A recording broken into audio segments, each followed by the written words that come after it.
j'ai envie de dire... Micro. Tout de suite, j'ai envie de dire un mot sur la dimension culturelle et sur la problématique que nous connaissons à l'échelle du pays et au-delà, avec ces problèmes de jauge, de confinement, où malheureusement la culture, l'art est souvent freiné dans ses capacités de promotion et de réalisation devant le public. Je pense au musée, je pense au cinéma, je pense à tout ce que vous voyez. Donc on est à un moment où effectivement tu as parlé il faut penser l'avenir, y compris l'avenir proche, immédiat, en intégrant la problématique des contraintes. Et d'ores et déjà, ce que tu as dit est particulièrement conséquent, c'est-à-dire que nous nous situons dans la perspective où, en fonction de l'évolution de la pandémie dans un sens ou dans l'autre, eh bien, nous aurons la capacité de répondre et de correspondre à ce que doit être cet anniversaire du centenaire et ce que doit être aussi la réalisation de tout ce que nous souhaitons faire avec cette capitale de la culture. Donc, je veux vous dire, et là je vais lire pour ne pas être trop long, que ce n'est pas sans une certaine fierté que nous accueillons avec Olivier Carmès, notre directeur général du port de Sète, ce bateau phare, le Rock'n'Roll, nommé ainsi en hommage au rocher qui entre Sète et Balaruc, donc étant de taux, où Georges Brassens aimait se rendre avec ses copains. Hein. Bon. Et ce navire a 44 mètres, positionné au quai d'Alger actuellement. Demain, on l'a dit, au quai Maroc, et c'est-à-dire proche de la ville, à proximité de la ville, va être un point nodal de réception pour les festivités culturelles, conférences, colloques. Monsieur le maire vous l'a dit, le port de Sète est pleinement engagé pour contribuer à la réussite des initiatives culturelles à l'occasion du centenaire de la naissance du poète, ce poète libertaire, anarchiste, malicieux, c'est toi, Georges Brassens. Avec notre présidente Carole Delga, la région qui est propriétaire du port depuis la décentralisation, nous nous sentons totalement impliqués dans tout ce qui permet la mise en valeur de notre patrimoine commun dans le domaine culturel aussi. En 2017, j'évoque ce souvenir aussi, aux côtés de la ville de Sète pour les 70 ans du départ de l'Exodus, marqué par une plaque commémorative installée sur l'ouvrage portuaire du môle Saint-Louis, le port a tenu et tient à exercer son devoir de mémoire en participant à l'organisation du centenaire de la naissance de Georges Brassens. Le port de Sète est déjà très impliqué au quotidien dans le soutien des actions culturelles de nos artistes locaux. Et je vais en oublier, mais je pense en particulier à Vivi Navarro, Alain Delmas, Mercros, Christian Couronne et tant d'autres. Et nous leur facilitons les accès au domaine public au plus près de l'activité pour leur permettre de continuer de valoriser et de promouvoir le domaine maritime situé sur la ville. Nous accédons aussi aux requêtes de tournage de films vous en savez quelque chose, et des séries, Demain nous appartient, Candice Renoir, permettant la diffusion nationale auprès du grand public d'images de notre île singulière.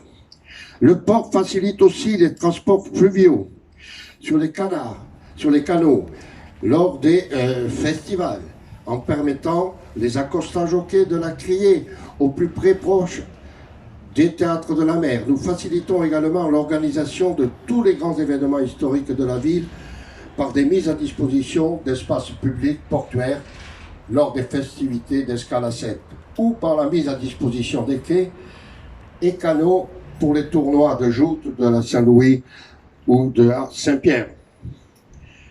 Nous mettons également un point d'honneur à la formation, l'éducation de nos jeunes grâce aux visites pédagogiques du port, de commerce et de la Criée en collaboration avec l'Office du tourisme.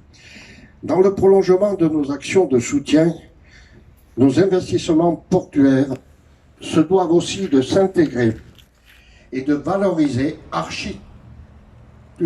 architecturalement notre ville. Prenons en exemple la réhabilitation de la Criée qui a reçu le label d'architecture remarquable en 2019. Notre projet de reconstruction de la base Tabarly sur le port de Plaisance, qui permettra l'accueil des associations nautiques de Régate Marie et qui participera à la mise en valeur du mort Saint-Louis. C'est dans la continuité de toutes ces actions que le conseil d'administration du port, il vient de se tenir, c'était le 12 mars dernier, a répondu favorablement à la demande de partenariat de la ville.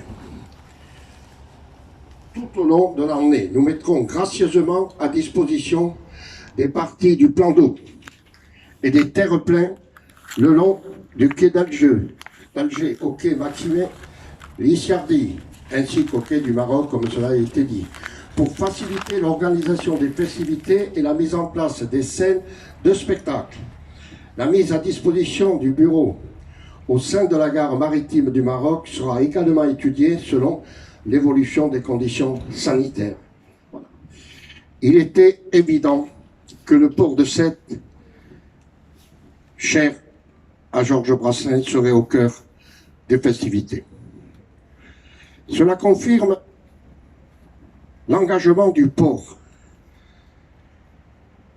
engagement commun avec celui de notre présidente de région, Carole Delga, pour continuer, pour promouvoir et faire savoir l'étendue du patrimoine culturel sétois. C'est la raison pour laquelle, avec notre présidente, je le répète, nous nous sommes engagés pour que la ville de Sète accède au label Capitale française de la culture. Et c'est là que je viens en venir aux frères, pas aux frères au pluriel et aux sœurs au pluriel. J'ai l'habitude de dire que Sète, c'est une ville dans le port et c'est un port dans la ville. C'est comme un frère et une sœur. Et c'est vrai sur le plan de l'art, de la création, de la culture en général. Et je pense, monsieur le maire, cher François, que c'est aussi un atout qui permet d'espérer positivement pour que Sète soit reconnue capitale de la culture. Merci ma sœur. Ah non, le port c'est le frère. C'est la ville, sœur. Ah, merci mon frérot. Ah non, non, voilà. Et oui, moi, je n'ai pas été longtemps à l'école, mais le masculin et le féminin. Non, je crois que c'est important de ce que Jean-Claude vient de rappeler. C'est indispensable. Le port est dans la ville et c'est ce qui fait son attractivité, même au niveau des croisiéristes. Cette année, on n'a pas beaucoup de croisiéristes, bien sûr, mais les croisiéristes, lorsqu'ils débarquent, ils sont à 300 mètres des halles centrales, du cœur de la ville, et c'est ce qui fait le charme par rapport à d'autres ports de Méditerranée que je ne voudrais pas citer. Donc vous avez compris, grâce à cette bonne entente entre le port, la ville, la région, on arrive à surmonter les clivages politiques et on cherche simplement à mettre en avant justement l'intérêt de nos concitoyens, l'intérêt de nos visiteurs. Et la solution que nous avons trouvée et mise en œuvre pour assurer la saison culturelle de cette année d'une façon beaucoup plus sereine, et c'est grâce au port et grâce au terre-plein du Quai du Maroc qui va être mise à notre disposition. Il va y avoir 2 gradins qui vont être montés, une scène qui sera installée et les chaises permettant d'avoir une capacité totale de plus de 1600 places assises en respectant les contraintes sanitaires qui nous sont imposées avec le nouveau règlement en vigueur à ce jour. Toujours, bon, j'espère que d'ici le mois de juin, quand même, la situation sera un petit peu plus assainie, même si actuellement il y a une petite remontée des contaminations sur notre département de l'Hérault.